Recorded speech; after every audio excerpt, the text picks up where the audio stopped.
Donc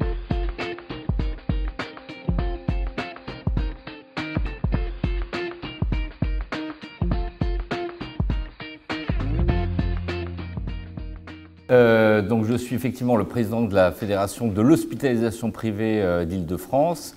Et puis je vais vous décevoir au moins à deux niveaux.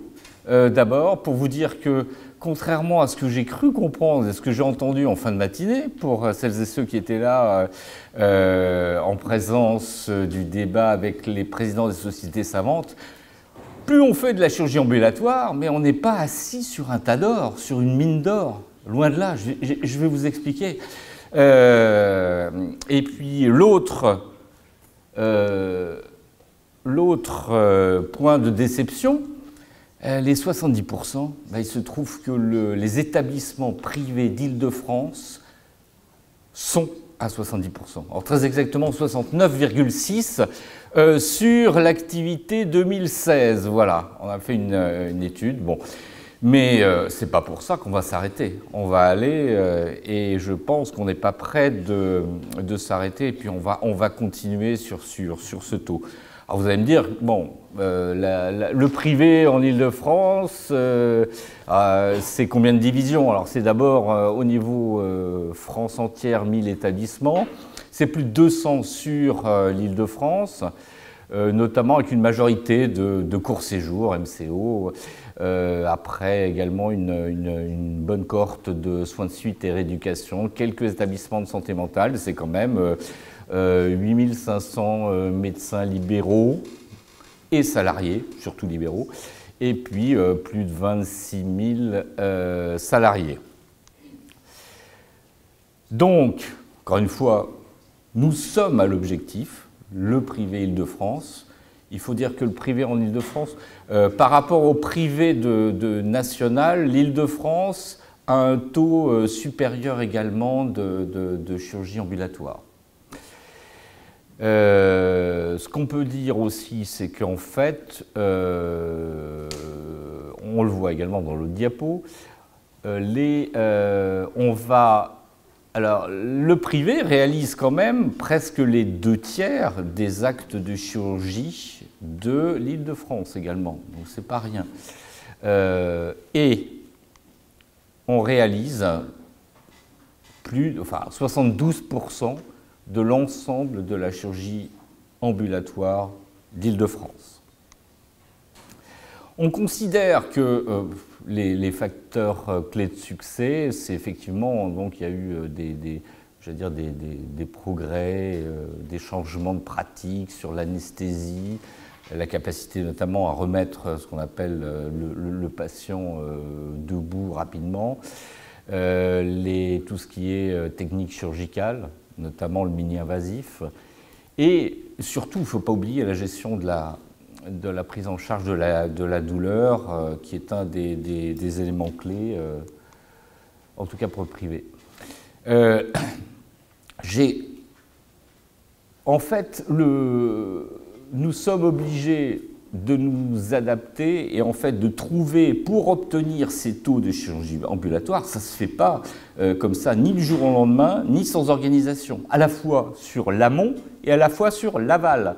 En amont, bien entendu, il y a un travail d'équipe, mais il faut aussi repenser complètement la réorganisation, l'organisation. Alors j'ai mis architectural, mais contrairement à ce que j'ai entendu aussi ce matin, c'est que les établissements, ça se saurait, je pense que n'ont pas les moyens financiers.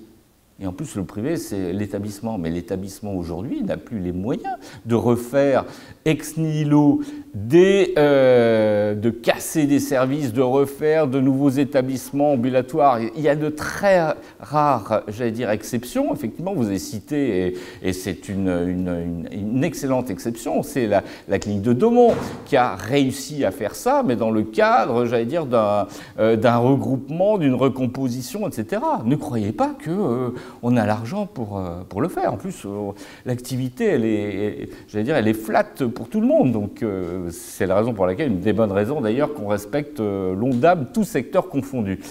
Par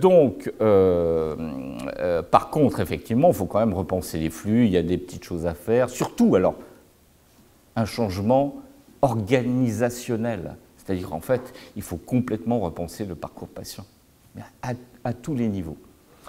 Et accessoirement, il faut aussi également anticiper les impacts. Parce que quand je dis on n'est pas sur une mine d'or, les établissements qui effectivement ont fait de plus en plus de bascules, j'allais dire entre guillemets, de chirurgie hospitalisée vers l'ambulatoire, si on conserve la capacité et donc les frais de structure, je peux vous dire que l'établissement n'existe plus. Comme on est privé, on n'a pas de subvention, donc on risque pas, donc on est obligé, d'où l'agilité et la réactivité des établissements privés. On n'a pas le choix, sinon on n'existe plus. Et accessoirement également, plus on fait d'ambulatoire, et plus les durées moyennes de séjour, parce que je vous expliquais, tout ça, ça relève, on va dire, du même process, du même sujet, c'est que finalement, quand on sait que la part des recettes, on va dire entre guillemets, liées aux chambres particulières, notamment qui sont réglées en grande partie par les mutuelles des patients, c'est 10% des recettes d'établissement. Quand vous savez que les établissements privés ont en moyenne un niveau de bénéficiaire de 3%, donc vous imaginez, il faut quand même anticiper et s'adapter. On ne peut pas le faire tout de suite également. Voilà, donc encore une fois, adaptation obligatoire, parce que, ben voilà, on n'a pas d'aide. Alors également, il ne faut pas oublier une organisation d'aval. Aval, pourquoi? Ça veut dire qu'en fait, encore une fois, on repense complètement le parcours patient. Et de plus en plus d'établissements se rendent compte que pour optimiser en fait ce passage en chirurgie ambulatoire, bien, on est obligé de mettre en place, de fluidifier les flux, et notamment on embauche parce que c'est souvent le cas, infirmières coordinatrices. Donc ça a un coût. Il y a également des mises en place de plateformes de suivi et puis aussi des programmes pour former, j'allais dire, et informer les professionnels de ville qui forcément reçoivent les patients, voilà, kinés ou autres, beaucoup plus rapidement qu'auparavant. Et on a estimé effectivement que rien que ça, c'est un surcoût de l'ordre de 10 à 15% du séjour qui n'est bien entendu pas pris en compte dans les tarifs. Bon, on considère que, effectivement, ça je vais passer vite, pour le patient c'est quand même plutôt mieux perçu, moins de complications, il y a moins d'infections nosocomiales, retour plus rapide, je veux dire, dans la vie active. Alors effectivement, il y a quand même également davantage de satisfaction avec un séjour ambulatoire, puis on dédramatise. Quand on vous dit finalement vous entrez le matin, vous sortez le soir, c'est quand même, j'allais dire, plus agréable, et en tout cas moins grave, enfin moins, voilà, symboliquement, c'est important pour le patient de savoir ça. Alors, je veux quand même vous donner l'historique, parce que, encore une fois, le tas d'or, on ne l'a pas encore trouvé sur la chirurgie ambulatoire. À l'époque de la chirurgie ambulatoire, parce que ça date, je ne sais plus, 96, 17, par là. Ouais. En tout cas, non, c'était pour tous les... Je regarde mon collègue du public. Oui, c'était pour tous les secteurs. C'est-à-dire qu'en fait, on ne pouvait pas... Il fallait demander des capacités, donc des places de chirurgie ambulatoire pour faire de la chirurgie ambulatoire. Et comble les choses, c'est qu'en fait, il fallait, donc pour obtenir une place de chirurgie ambulatoire, égale un séjour, il fallait, non pas hypothéquer, mais c'était fermé, 2 lits d'hospitalisation complète. Oui, c'est bien, 2 pour 1, pour une place, voilà. Et que, alors, voilà, et non seulement on était tenu de le faire, mais en plus on avait des sanctions.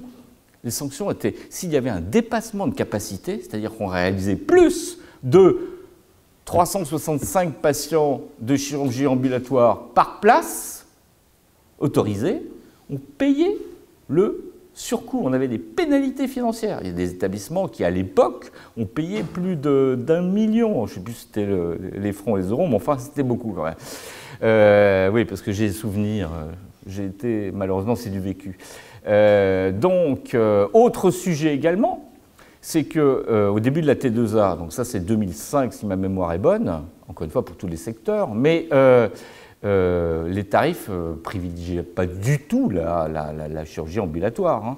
On avait, je veux dire, une différence énorme, enfin énorme, en tout cas sensible, en disant que finalement, c'est quand même logique, quand on pense, oui, finalement, un patient hospitalisé, c'est quand même logique que le séjour soit davantage rémunéré qu'un patient pris en charge au niveau ambulatoire. Sauf que, en faisant ça, on n'incite pas forcément les établissements à être de plus en plus vertueux et donc à, j'allais dire, à la fois baisser les durées moyennes de séjour et augmenter le taux d'ambulatoire. Je dis également, parce que ça c'est cette année, en 2019, c'est seulement en 2019 qu'on a eu également, on parlait de la récupération rapide, la RAC après chirurgie, qu'il y a eu des suppressions de bornes bases qui pénalisaient justement les établissements qui se mettaient, par exemple, sur, on parlait la chirurgie orthopédique, prothèse de genoux, de hanche, avec des patients qui ressortaient au bout de 48 heures ou 3 jours. Là, on était également pénalisés, donc ça n'incite pas à en faire. Alors, encore une fois, faire mieux, en tout cas, nous, on considère qu'effectivement, ce n'est pas terminé, mais c'est vraiment une transformation continuelle des pratiques et surtout des organisations. Donc là, l'innovation, c'est vrai qu'il y a 2 établissements privés d'Île-de-France qui participent aux travaux lancés notamment sur l'article 51, épisode de soins, prothèse de hanche et de genou d'ailleurs notamment. L'idée, c'est quand même, quand on lit quand même la littérature, c'est qu'on a quand même une marge de progression dans certaines, on va dire, pathologies, donc qui sont citées, ORL, gynéco, urologie, orthopédie et digestif. Ailleurs, parce qu'effectivement, il faut quand même pas, on peut se dire qu'on fait la meilleure médecine, chirurgie du monde, il ne faut pas en rougir. Nos voisins, effectivement, même là, j'ai cité, donc je donne un exemple, le Danemark fait quand même 70% de sa chirurgie en ambulatoire, sans parler des États-Unis qui sont à 90%. Alors, pour être tout à fait honnête, nous, on aimerait bien aussi qu'il y ait un changement de méthode de calcul, parce qu'aujourd'hui, le patient ne peut pas rester, pour être considéré comme chirurgie ambulatoire, c'est techno, j'allais dire presque, plus de 12 heures dans la structure. Or, par exemple, aux États-Unis, pour arriver à 90%, c'est vrai qu'il y a des patients qui sortent la nuit. Donc, ils ne passent pas 24 heures, mais ils peuvent sortir à 11 heures du soir. Je dis ça, je donne un exemple. En tout cas, voilà, donc la durée d'ambulatoire prend en compte la nuit. Et tout ça, il ne faut pas oublier que dans une époque où quand même on doit, parce qu'on a de moins en moins de moyens financiers, mais quand je dis on, c'est au niveau collectif, les uns et les autres, on cherche à optimiser. Si on veut optimiser les plateaux techniques, ça veut dire qu'effectivement, dans ce cas-là, autant prendre en charge les patients sur une période encore plus large. Donc voilà le message. Continuons le virage ambulatoire. Sans tomber, ce serait mieux quand même. Voilà, je vous remercie.